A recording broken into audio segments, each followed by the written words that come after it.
Bonjour à tous, quatrième vidéo de votre feuilleton de l'été. Aujourd'hui, on parle de l'ensorceleur.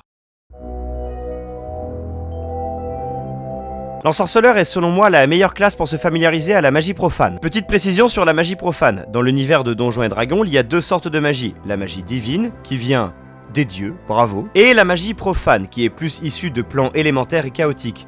Rien de compliqué en soi, ce sont juste des catalogues de sorts différents, si ce n'est que la magie profane est bloquée par l'armure. Il vous sera donc impossible en tant qu'ensorceleur de porter autre chose que du tissu. Une des premières particularités de l'ensorceleur, c'est qu'il devra choisir un lignage, la source de son pouvoir qui lui donnera déjà un axe d'évolution et une spécificité. Car oui, contrairement au magicien qui apprend la magie durant des décennies pour en maîtriser ses aspects, l'ensorceleur tire ses pouvoirs d'un ancêtre plus ou moins lointain qui aurait fricoté avec une entité quelconque. Les lignages sont très nombreux, je ne pourrais pas tous les spécifier ici, mais pour vous donner une idée, si vous jouez un ensorceleur avec un lignage draconique rouge, au hasard, votre personnage pourra faire pousser des griffes ou des ailes et aura des capacités de feu renforcées. Outre le côté roleplay très intéressant car vous pourrez l'intégrer à votre background, dites-vous bien que le lignage est un choix définitif qu'il sera évidemment impossible de changer en cours de partie. Parlons des sorts à présent. Contrairement au magicien qui peut en apprendre des nouveaux à travers les parchemins ou les grimoires qu'il trouve, l'ensorceleur lui devra se contenter d'une liste restreinte qui augmentera à chaque niveau. Par contre, contrairement au magicien qui doit préparer ses sorts, on y reviendra quand on parlera du magicien,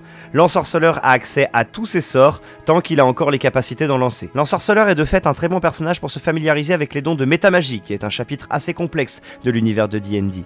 En gros, ce sont des dons qui permettent de modifier vos sorts existants pour pouvoir par exemple les lancer silencieusement ou faire en sorte qu'ils fassent plus de dégâts. Au niveau de ces caractéristiques, la principale sera le charisme. Ensuite, prenez de la dextérité pour avoir un peu d'armure et plus de chances de toucher certains de vos sorts à distance. Et enfin, un peu de constitution vous rendra un peu moins fragile et permettra en plus de garder votre concentration pour les sorts qui durent dans le temps. En résumé, l'ensorceleur est un bon personnage pour se familiariser avec la magie de l'univers de Donjons et Dragons. Son catalogue de sorts restreint peut le rendre un peu ennuyeux et difficile à jouer dans les premiers niveaux, mais à terme, il deviendra un expert de la magie dans le domaine de son lignage. J'espère que cette vidéo vous aura donné envie de jouer un ensorceleur et en attendant, je vous dis à bientôt pour de prochaines vidéos.